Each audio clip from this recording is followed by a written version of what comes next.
Bien, bonsoir à toutes, bonsoir à tous. Soyez les bienvenus à Kedge.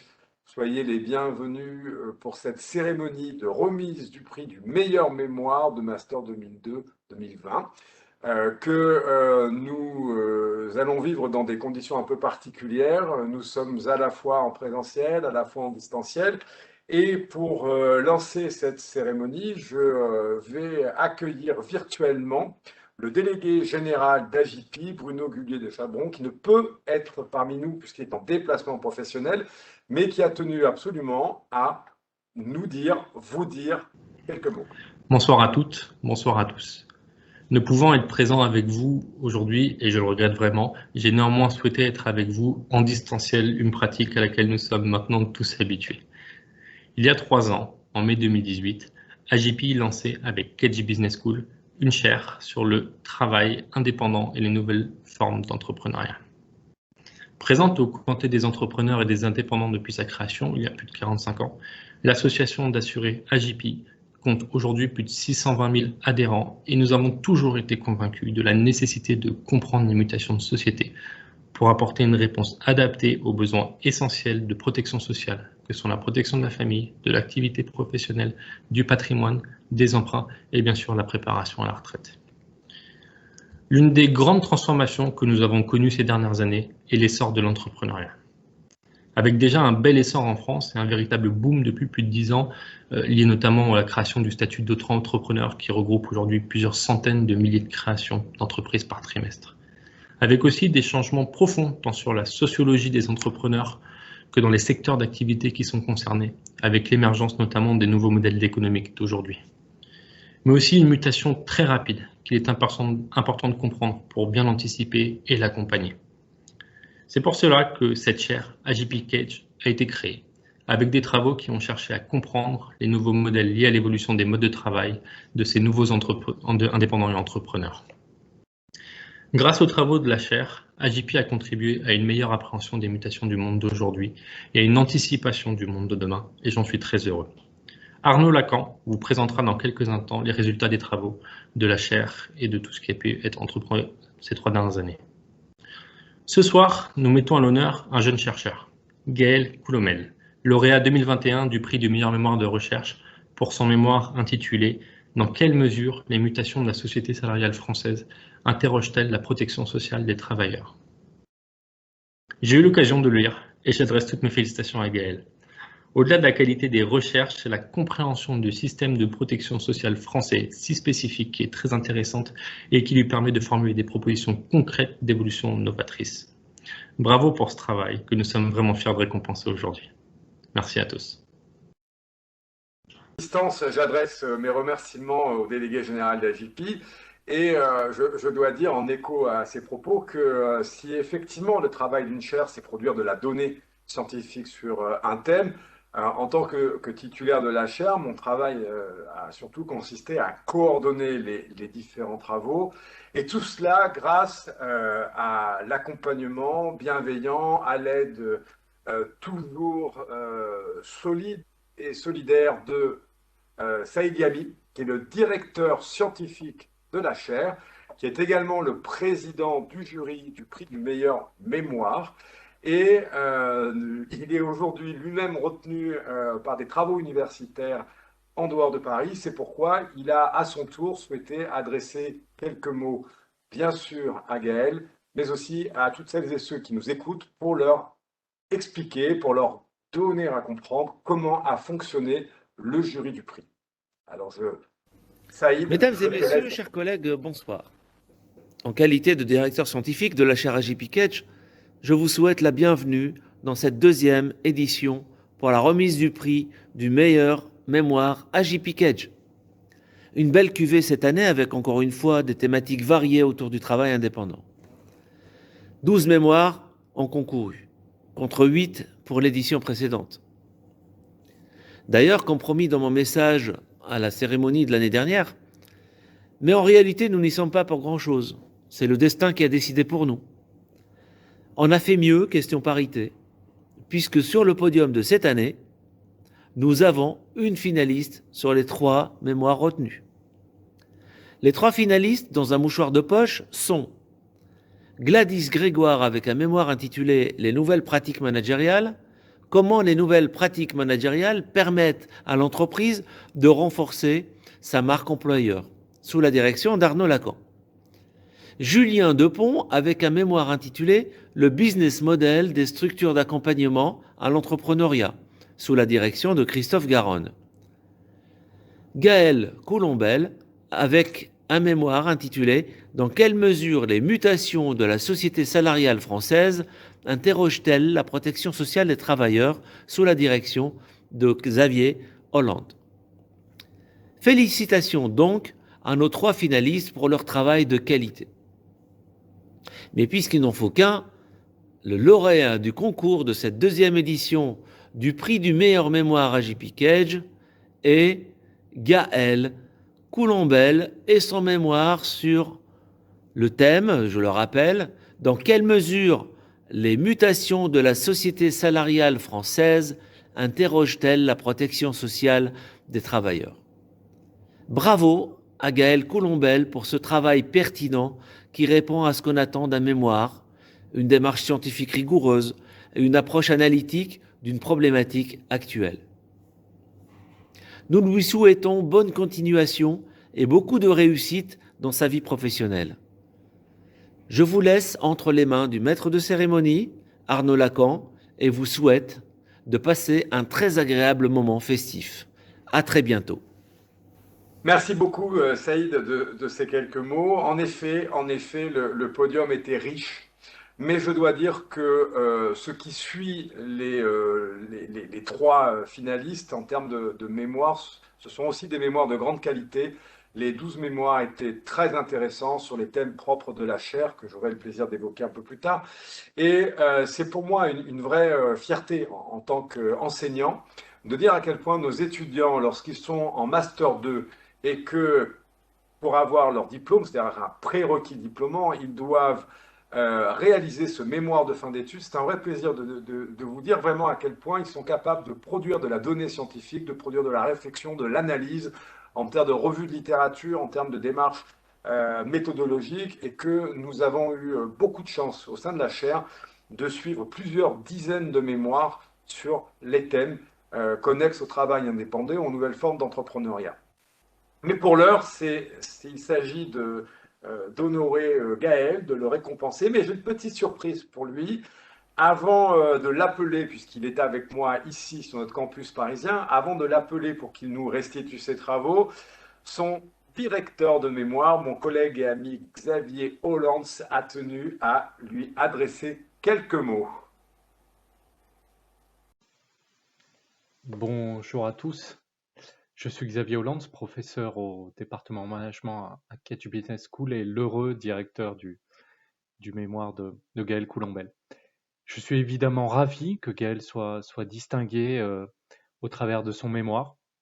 Ravi également d'avoir fait finalement un bout de chemin aux côtés de Gaël, puisque je l'ai eu comme étudiant dès sa première année à Cage. Le mémoire de Gaël que vous avez eu la chance de parcourir ou que vous allez découvrir a été distingué par le jury parce qu'il porte sur un enjeu majeur qui est au cœur des préoccupations de nos sociétés contemporaines, mais également au cœur de l'activité d'AJP. En effet, les mutations du travail et des relations d'emploi ont eu un impact important sur nos systèmes, et notamment nos systèmes de protection. Et le mémoire de Gaël porte justement sur ces enjeux et s'attaque à ces enjeux. En effet, comment faire évoluer un système global, mais aussi trouver des réponses concrètes face aux nombreux défis que posent les mutations du travail et des relations d'emploi. Pour répondre à cette problématique, Gaël a eu l'occasion de décrire et de documenter ces mutations dans un premier temps, puis dans un second temps. Il fallait passer en revue finalement un ensemble de solutions existantes, mais aussi faire preuve d'imagination et réaliser un travail finalement prospectif pour dessiner des pistes de solutions pour l'avenir. Je crois que Gaël a réussi à répondre à ces défis au travers de son mémoire, même si de nombreuses réponses restent encore à trouver, évidemment. À titre personnel, je suis évidemment très fier et heureux pour lui et de cette reconnaissance. J'ajouterai que notre collaboration s'est déroulée dans un formidable état d'esprit, puisque Gaël est un étudiant adorable, qui notamment marie l'humour avec beaucoup de délicatesse et qui a toujours su transformer nos rendez-vous réguliers en des temps d'échange de très grande qualité. Je crois que son mémoire témoigne de ses qualités personnelles et professionnelles, et je suis persuadé qu'un très bel avenir lui est évidemment prédit et réservé. Je lui souhaite le meilleur et qu'il sache que finalement il peut compter sur moi et que je serai là en toute occasion. J'en terminerai par des remerciements. Merci à AJP de nous accompagner au travers de cette chaire. Merci également à Arnaud. Merci à Saïd pour cette belle manifestation et je vous dis à très bientôt. Merci beaucoup, Xavier. Je sais que tu nous entends en plus. Merci de ces quelques mots qui sont, à mon avis, une très très belle illustration de l'état d'esprit de Cage et qui porte aussi l'excellence de la relation que nous voulons avoir avec nos étudiants. Bien sûr, c'est Gaël qui a travaillé, c'est Gaël qui a écrit, c'est Gaël qui a rédigé son mémoire. Mais un directeur de mémoire et son étudiant, c'est un binôme, c'est un attelage qui doit bien fonctionner pour que la réussite soit au rendez-vous. Et je crois que vous avez été un bel attelage. En tout cas, c'est l'impression qu'on a à avoir entendu ces quelques mots. Alors, sans plus attendre, je vais appeler Gaël, je vais lui laisser ma place, puisque bien sûr, nous allons respecter les conditions sanitaires comme il se doit. Mon cher Gaël, je vous laisse restituer vos travaux. Merci beaucoup. Bonsoir à tous.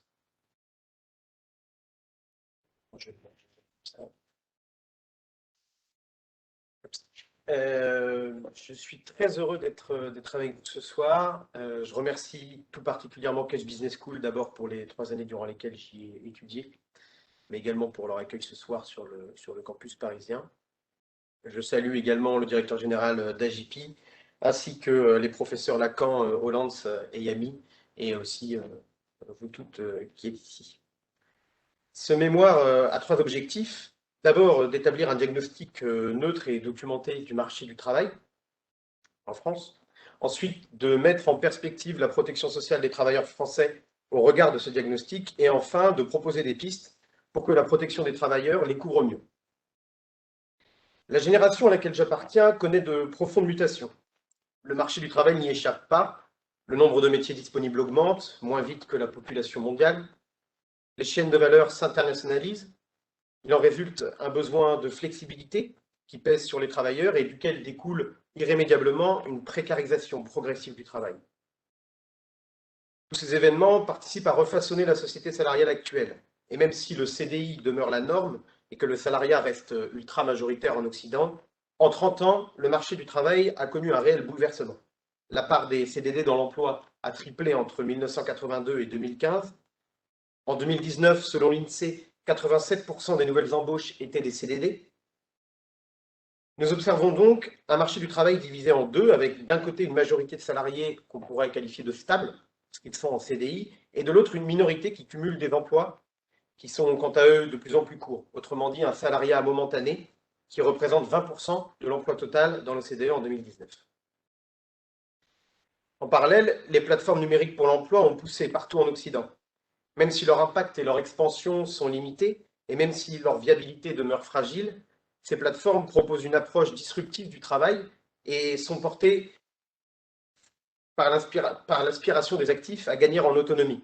La forte croissance des dernières années du nombre de créations de micro-entrepreneurs plaide justement en ce sens, et la crise sanitaire a enfoncé le clou avec un nouveau record battu de 100 000 nouvelles créations en 2020 en France. Donc si on pouvait résumer grossièrement le marché du travail en Occident, je dirais que le nombre de micro-entrepreneurs est en forte croissance, le CDI demeure la norme, mais le marché dans le même temps se précarise, les crises économiques, financières et le chômage structurel se sont installés durablement, Il en résulte des travailleurs de plus en plus flexibles et interchangeables qui, à défaut de gagner en stabilité, nécessitent davantage de sécurité et de souplesse dans leur protection sociale. Face à ces transformations profondes, la couverture sociale des travailleurs est elle aussi amenée à évoluer. Elle est aujourd'hui calquée sur le modèle d'une carrière linéaire avec un seul employeur. En échange d'un emploi salarié, l'employé accède à des garanties minimales d'indépendance et de stabilité. Ce modèle ne correspond plus aux enjeux des travailleurs actuels, il est quelque part obsolète, il faut donc le redessiner. Mais cette renaissance, elle n'est pas sans difficulté et elle fait face, selon moi, à 3 enjeux. Le premier, c'est la diversité des garanties sociales, l'explosion du nombre de régimes d'assurance maladie, de caisses de retraite. Cette diversité, elle empêche la création d'un système de protection sociale généralisé. Il en découle des garanties inégalitaires qui dépendent des catégories professionnelles. Et les gouvernements successifs ont mis en place des régimes de protection sociale multiples. Au XVIIe siècle, Colbert mettait en place un régime de retraite destiné aux marins. À la fin du XIXe siècle, les salariés des industries se voient assurés d'une protection contre les accidents du travail. En 1945, un système de sécurité sociale voit le jour. En 1948, les régimes spéciaux destinés aux artisans, aux commerçants et aux professions libérales sont créés. Et en janvier 1949, les indépendants accèdent à un régime de retraite complété en juillet 1966 par une assurance maladie. Et là, je n'ai fait que quelques années. On comprend donc que déjà à cette période, l'État renonçait d'une certaine façon à offrir aux travailleurs un régime de protection sociale généralisé. Le second enjeu, c'est le cloisonnement et la segmentation des régimes de protection sociale qui empêchent justement cette refonte. Ce cloisonnement découle des nombreuses réformes et des solutions qui ont été apportées par l'État au fil des ans. Il explique aujourd'hui les limites du système, son manque d'agilité et met surtout en lumière notre difficulté à le réformer, à le faire évoluer. Bien sûr, les tentatives de décloisonnement des différents régimes de protection sociale ont déjà été entreprises avec pour objectif de mettre fin à des disparités justement entre ces régimes. Le souhait d'harmoniser les régimes et d'égaliser les prestations constitue une difficulté pour les pouvoirs publics. Et ça démontre justement la rigidité des modèles en place et leur complexité. Alors, dans une situation où le modèle de protection sociale français est une mosaïque de spécificités, un concentré de complexité, l'émergence des plateformes numériques pour l'emploi constitue un défi supplémentaire que nous nous devons juguler. Le modèle construit autour du salariat se heurte justement à l'émergence de ces plateformes qui ont créé un modèle à contre-courant. Les actifs de notre temps sont davantage amenés à changer de métier durant leur carrière, les périodes de transition et d'inactivité sont possiblement plus nombreuses. Nous observons un fossé plus important qu'avant entre ceux de la nouvelle génération qui sont prêts à être mobiles et moins payés et ceux de l'ancienne génération qui connaissent une stabilité dans leur emploi. Les enjeux sont donc multiples pour la population active en place, emploi court, mobilité professionnelle, carrière parfois hachée. Et enfin, la troisième variable qui rend ambitieux ce changement de paradigme, c'est peut-être la difficulté immuable de l'homme à opérer des transitions entre deux époques, et en définitive entre deux modèles. Le système en place est mature, il est peut-être même proche du déclin, et aujourd'hui il est menacé par des innovations de rupture. On assiste donc au déclin d'une période, à l'émergence d'une nouvelle, qui induit une recomposition des façons de produire et de consommer, et qui nous amène donc à une redéfinition de nos modes de vie. Ces changements, ils ont des conséquences directes aussi sur le marché du travail. Selon Joseph Schumpeter, le capitalisme est en évolution permanente. Il est mobile, et son moteur, c'est justement l'innovation. Elle impacte les sociétés, elle révolutionne de l'intérieur la structure économique en détruisant continuellement les éléments vieillis et en construisant, en créant continuellement des éléments nouveaux, des éléments neufs. C'est la théorie que Joseph Schumpeter nomme la destruction créatrice. Ainsi, l'emploi se transforme mais ne disparaît pas. Pour étayer mon propos, j'ai réalisé des études quantitatives et qualitatives. L'étude quantitative m'a confirmé que la protection sociale était considérée comme insuffisante pour les indépendants et qu'elle constituait un sujet important pour les futurs actifs, bien que la majorité d'entre eux reconnaît ne pas s'informer à son sujet.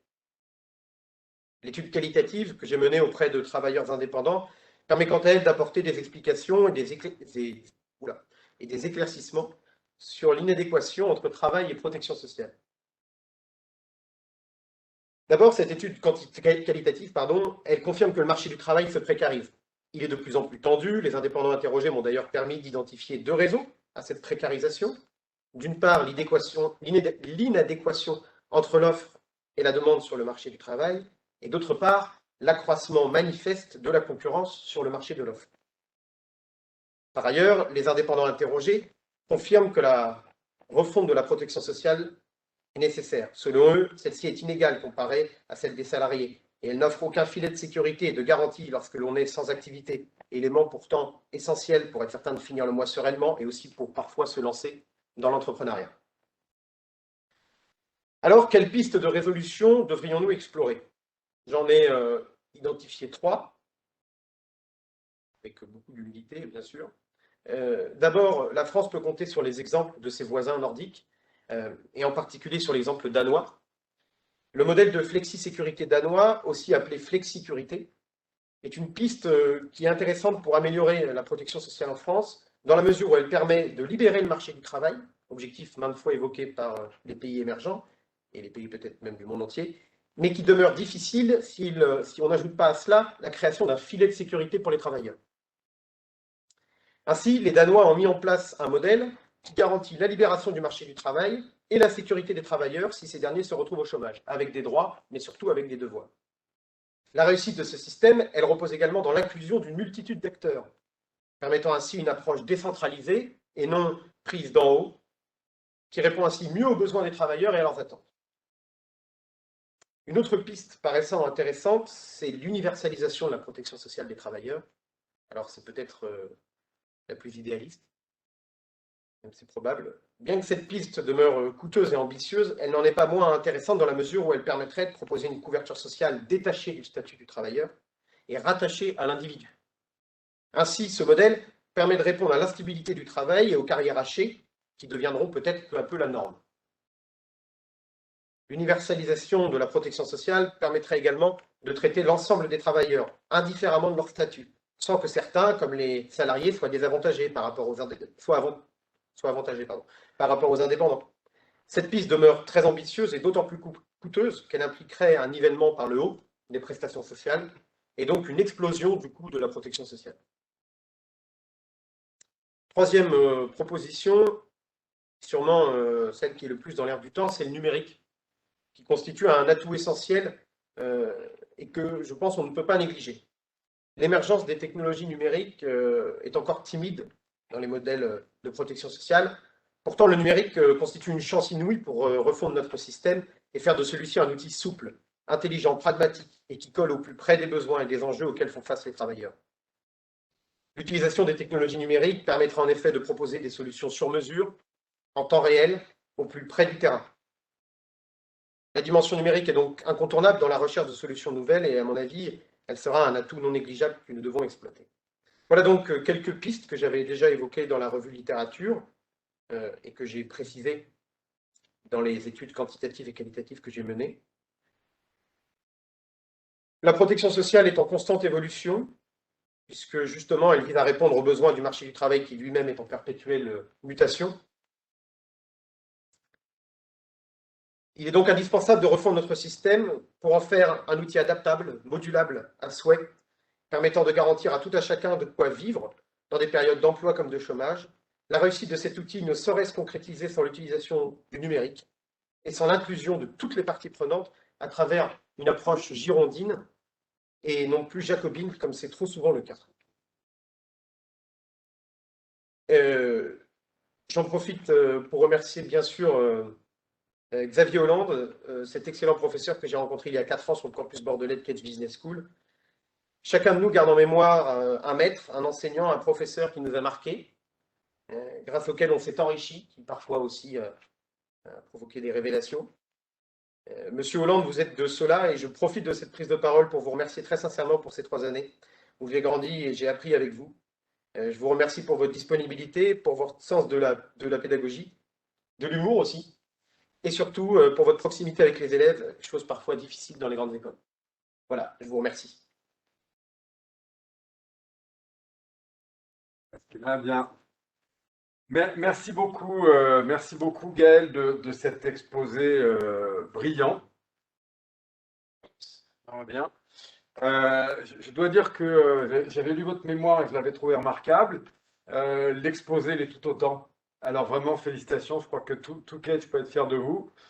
Moi, à titre personnel, je suis un peu jaloux de Xavier quand même, parce que non pas des remerciements justifiés que vous lui avez adressés, mais il a eu certainement de la chance aussi de vous suivre. C'était, comme je l'ai dit, c'était une équipe gagnante.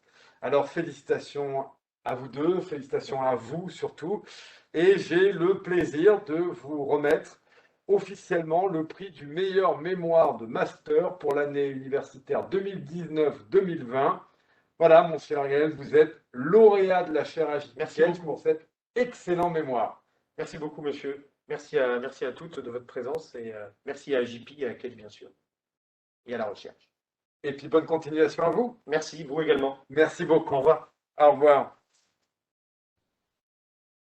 C'est toujours un grand plaisir et un grand bonheur de voir de brillants étudiants passionnés par leur sujet, passionnants et toujours un réel satisfecit. Donc bravo à Gaël.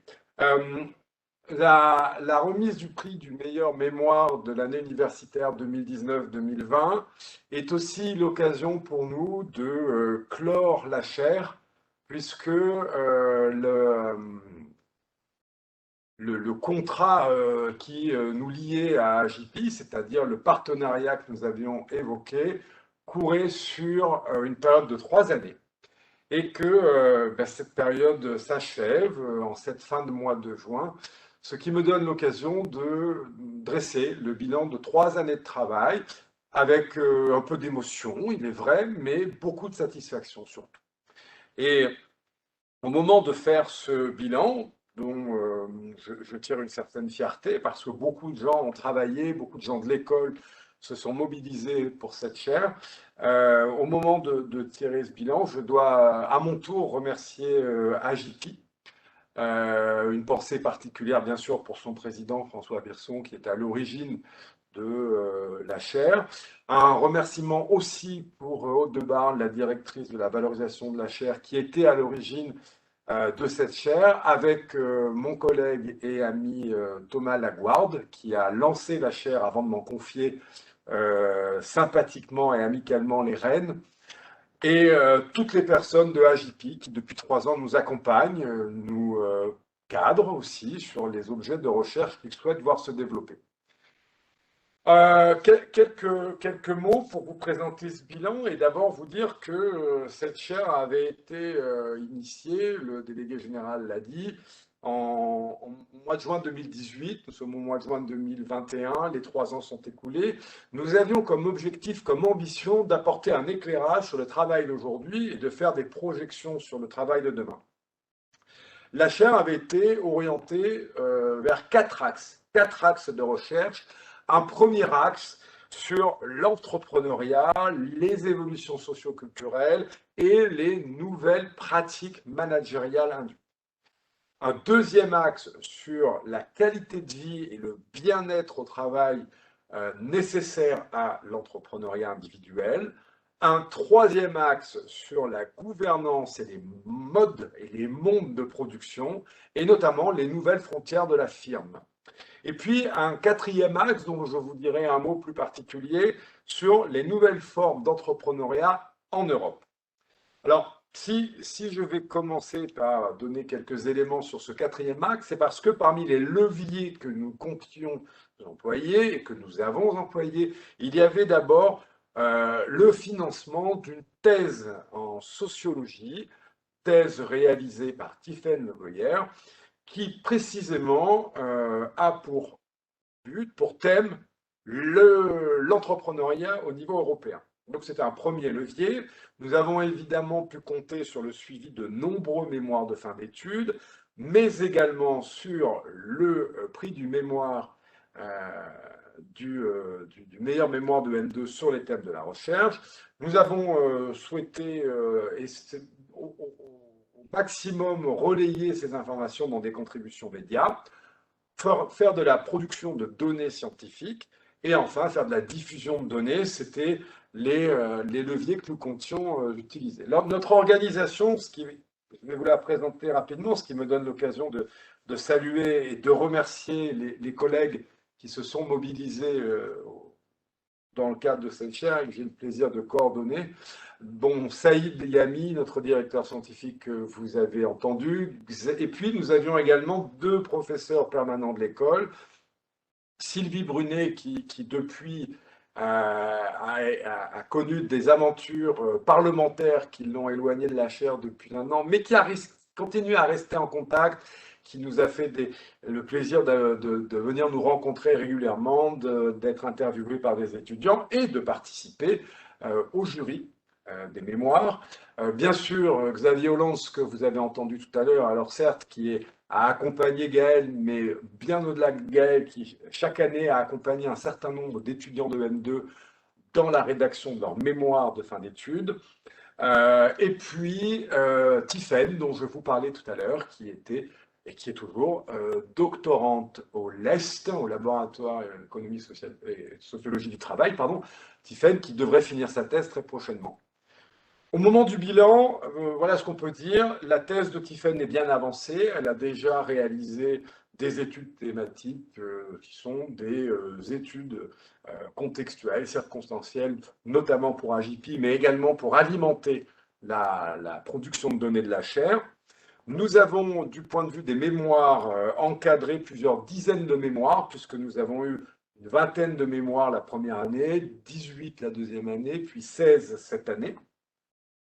Le prix du mémoire a été remis 2 fois. L'an dernier à Clément Ract pour un travail sur le télétravail. Cette année à Gaël pour le mémoire qui nous a excellemment restitué. Je signale d'ailleurs que l'an dernier, nous avions remis son prix à Clément Ract en mars 2020, un mémoire sur le télétravail, et c'était quelques jours avant le confinement. Donc le mémoire était d'une certaine manière anticipateur de ce qui allait arriver. Peut-être que nous découvrirons que Gaël nous a annoncé ce soir le futur proche de la protection sociale. Ce serait un clin d'œil pour le moins amusant. Nous avons également eu un certain nombre de contributions médias, comme vous pouvez le découvrir, puisque le principe d'une chaire, c'est de dégager du temps à des enseignants qui vont pouvoir utiliser ce temps dans de la recherche, dans la production de données, dont une part est réalisée par des contributions médias. Ainsi, nous avons pu, sur les 3 années, faire paraître une trentaine d'articles, alors online, sur des revues électroniques, ou en print sur des revues réelles, parmi lesquelles nous pouvons citer sur les revues en ligne la Harvard Business Review, The Conversation, Alternative Économique, Courrier Cadre, etc. Et puis sur le média print, nous avons eu quelques succès, notamment dans la Harvard Business Review, mais aussi dans le monde des grandes écoles, dans les échos, dans la vie économique. Nous avons également l'occasion, au titre de la chaire, d'intervenir dans quelques émissions de télévision, que ce soit sur des chaînes nationales, France Info, BFM Business, RT France, ou alors sur des chaînes plus professionnelles, comme par exemple Xerfi Business ou la chaire du CESE, qui s'était intéressée au travail indépendant et à l'évolution des travailleurs indépendants en France. Nous avons également eu l'occasion de produire des données beaucoup plus scientifiques, donc orientées recherche académique, avec notamment, grâce au temps, grâce aux moyens dégagés par la chaire, la production de 2 ouvrages, un sur les nouvelles pratiques managériales, qui est un des 4 axes de la chaire, et un autre sur les nouveaux modèles de travail, qui rejoint un autre axe de la chaire. Nous avons pu également publier un certain nombre d'articles dans des revues scientifiques, 3 sur les nouvelles pratiques managériales, 1 sur les nouvelles formes de gouvernance et 1 sur santé et travail. Et pour ceux qui connaissent le vœu de la recherche scientifique, un certain nombre d'articles sont actuellement en cours d'évaluation, ce qui fait qu'il faudra probablement verser au bilan de la chaire un certain nombre d'articles qui seront acceptés et publiés dans les mois à venir. Enfin, les travaux ont permis d'alimenter un certain nombre de communications dans des congrès scientifiques, notamment 3 sur le thème des nouvelles pratiques managériales, 2 sur santé et travail et 1 sur les nouveaux modèles de travail.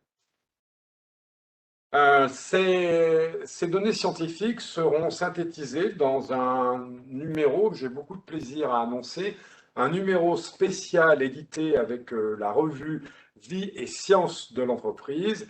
Et nous sommes actuellement, avec son rédacteur en chef Thibaut Quenour, en train de finaliser le numéro, dont la première version électronique devrait sortir courant juillet et la version papier en septembre. Le thème de ce numéro spécial est entièrement dédié aux travaux de la chaire, puisqu'il s'agit du travail indépendant et des nouvelles formes d'entrepreneuriat. Et nous sommes dans les dernières retouches de 8 articles scientifiques, donc à orientation de production de données scientifiques, et 5 articles professionnels rédigés par des experts du secteur.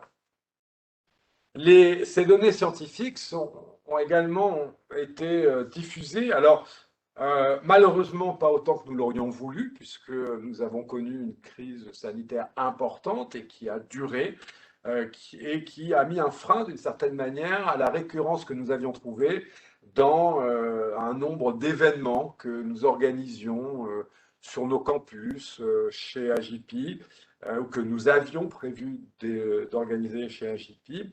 Nous avons quand même réussi à faire 3 événements organisés par la chaire, la soirée de lancement qui était sur le campus de Marseille, 2 tables rondes, une à Paris, une à Bordeaux. Mais nous avons également été sollicités pour participer en interne à des conférences organisées par Kedge, et nous avons pu prendre les uns les autres, Sylvie, Brunet, Xavier Hollande, moi-même, part à des conférences, par exemple pour le programme Grande École, où nous avons éclairer nos étudiants sur le travail indépendant. Par exemple, en formation continue, nous avons pu éclairer nos masters spécialisés sur les nouvelles formes d'entrepreneuriat. Nous avons également été invités à porter les travaux de la chaire lors de manifestations organisées par des acteurs externes à l'école, notamment dans le cadre d'After Work RH, qui est une association professionnelle de RH en PACA, où nous avons pu parler nouvelle génération et travail indépendant, et puis nouvelle génération RH. Et enfin, Tiffaine Le Goya a pu animer un atelier doctoral sur l'entrepreneuriat en Europe. C'est le bilan quantitatif et chiffré que nous pouvons dresser. Je vous laisse juge de sa qualité. Je voudrais, moi, pour achever mes propos, revenir sur ce qui me semble être les 3 grandes tendances sociétales que nous avons pu mettre en exergue et que nous souhaitons porter à votre connaissance. La première, c'est une montée assez puissante du micro-entrepreneuriat chez les jeunes. Les plus jeunes générations sont les générations, alors on parle bien sûr des Y, des Z, des millennials pour faire simple. Ces jeunes générations sont celles qui créent le plus de micro-entreprises. Il y a, Gaël le rappelait, une hausse régulière de la création d'entreprises. Ces créations d'entreprises sont portées majoritairement par le statut de micro-entreprise et ce sont les moins de 30 ans qui créent majoritairement les micro-entreprises. Autrement dit, il semble bien que ce soit une vraie lame de fond que cette attirance pour le travail indépendant, et les chercheurs ont mis à jour très clairement, les travaux de la chaire en particulier, que ce travail indépendant n'est pas un travail de paupérisation. Il y en a, évidemment, que les plateformes produisent de la fragilisation, mais il y a aussi du travail indépendant par choix, il y a aussi du freelancing par choix, et il y a aussi de la micro-entreprise par choix. Donc c'est la première conclusion, le premier enseignement que je veux souligner. Nous assistons, que l'on soit pour, que l'on soit contre, nous assistons statistiquement à une décroissance du salariat de type CDIsé en France et dans un mouvement inverse à une montée de l'entrepreneuriat, notamment sous forme de micro-entreprise.